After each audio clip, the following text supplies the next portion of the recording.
Oke, apa itu augmented reality ya? Augmented reality itu atau bahasa Indonesia itu realitas tertambah ya. Sebenarnya dari namanya kurang menjual nih bahasa Indonesianya. Sebenarnya apa namanya dia menambahkan informasi digital ya ke dalamnya ya. Jadi berbeda dengan VR ya. Kalau virtual reality di sini kita membentuk suatu environment dulu atau lingkungan dahulu ya, kemudian kita masuk ke dalamnya ya. Jadi kebalikan dari virtual reality ini, augmented reality ini, kita objek 3D, 2D dan sebagainya itu memang muncul di dunia nyata ya, tapi kita menggunakan apa namanya perangkat ya atau device ya. Biasanya yang biasa saat ini kita gunakan khususnya di Indonesia ya paling banyak itu menggunakan handphone ya. Nah satu sisi ya handphone itu ya lumayan terjangkau lah, muncul atau informasi yang muncul di helmnya ya, helmetnya. Kalau misalkan teman-teman ingin tahu contoh dari virtual reality itu, Bob ya, mereka menciptakan tampilan head mounted pertama ya, yang mungkin bisa dilihat ya gambarnya, yaitu awal dari apa namanya kemunculan ya perangkat yang dipasang tepatnya di kepala. Perangkatnya itu adalah the sword of Damocles ya.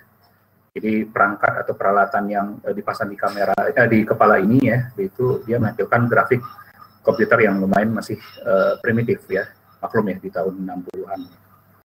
Muncul apa namanya banyak dipergunakan untuk proyektor, kamera video, layar dalam bentuk siluet ya.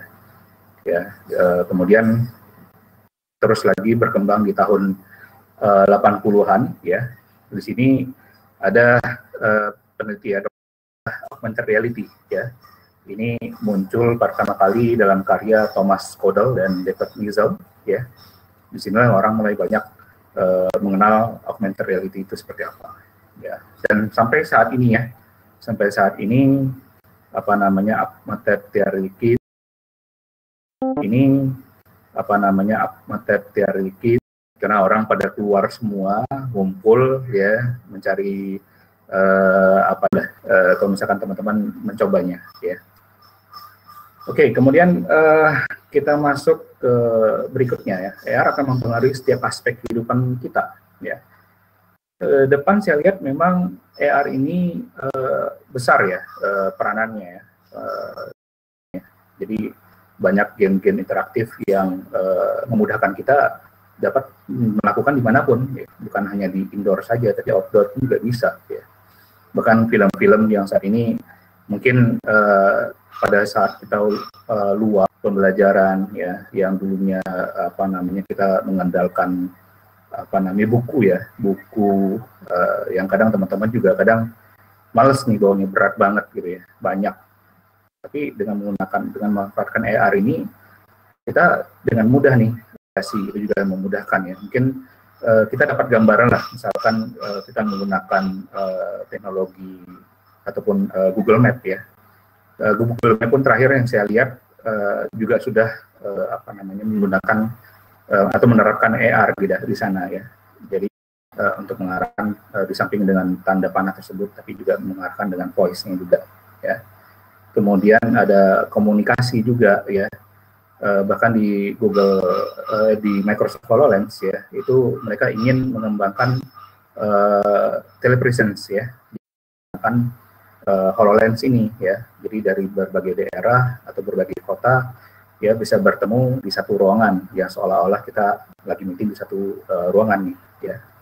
Baik juga pelatihan ya dan produktivitas ya, itu juga dalam pekerjaan kita akan sangat membantu ya. Misalkan teman-teman awal mulai seperti apa ya, dan teman-teman bisa mendapat gambaran utuh dari kolosium tersebut ya.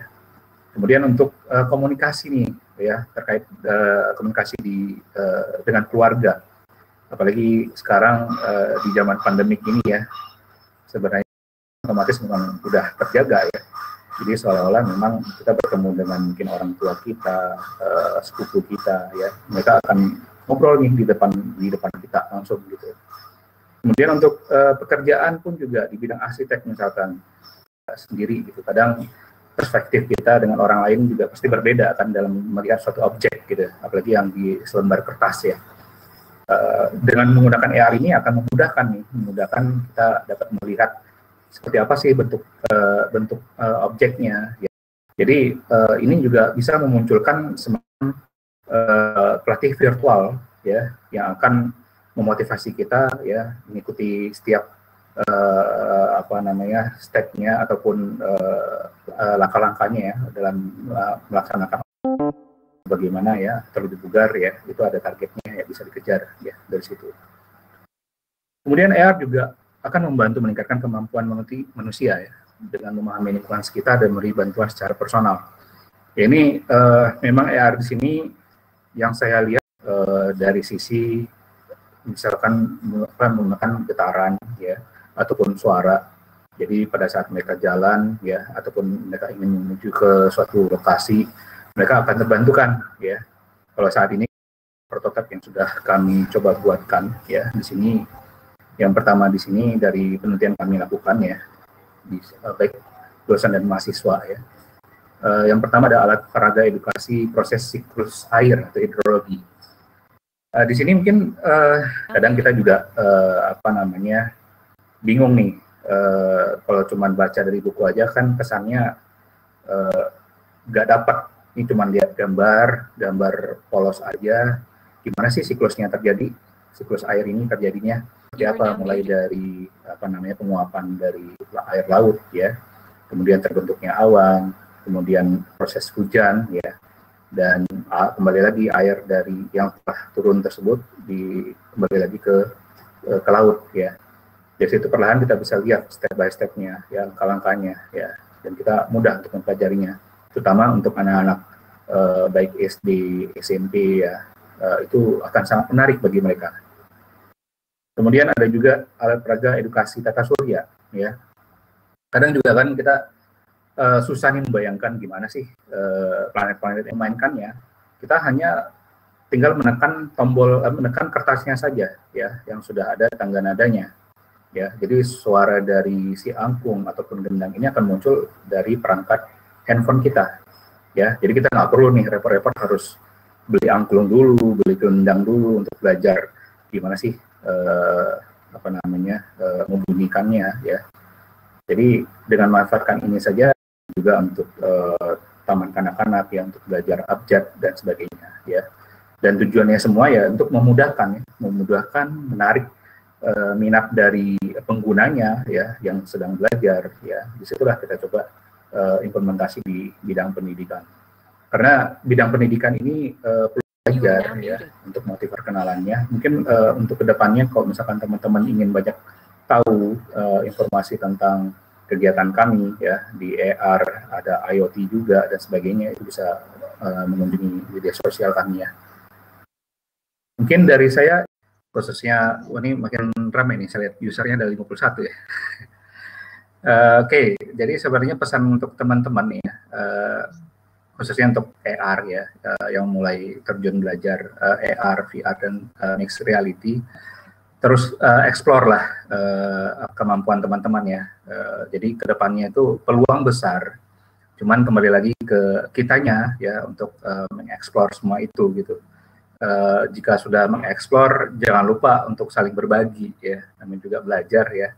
Insya Allah sih dengan saling berbagi ini ya teman-teman akan banyak dapat link, kenalan ya, dapat ilmu baru-baru juga ya, dan bahkan mungkin dapat pendanaan juga dari pemerintah dan dari industri dan sebagainya ya.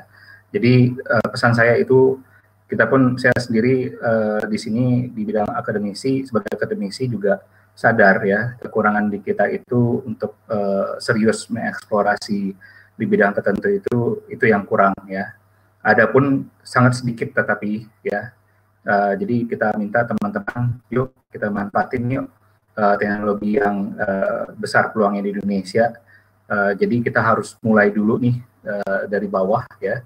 Ya insya Allah nanti mudah-mudahan banyak industri dan bahkan pemerintah pun juga melirik ke kita nih, apa yang sudah kita buat walaupun dari yang kecil-kecil dulu ya. Kalau pendanaan silakan teman-teman buka aja website dari pemerintah ya. Itu bahkan ada nih, bentar ya, saya baru ingat, itu dari Kementerian apa ya, saya dapatnya tadi pagi sih, bentar ya, saya lihat dulu.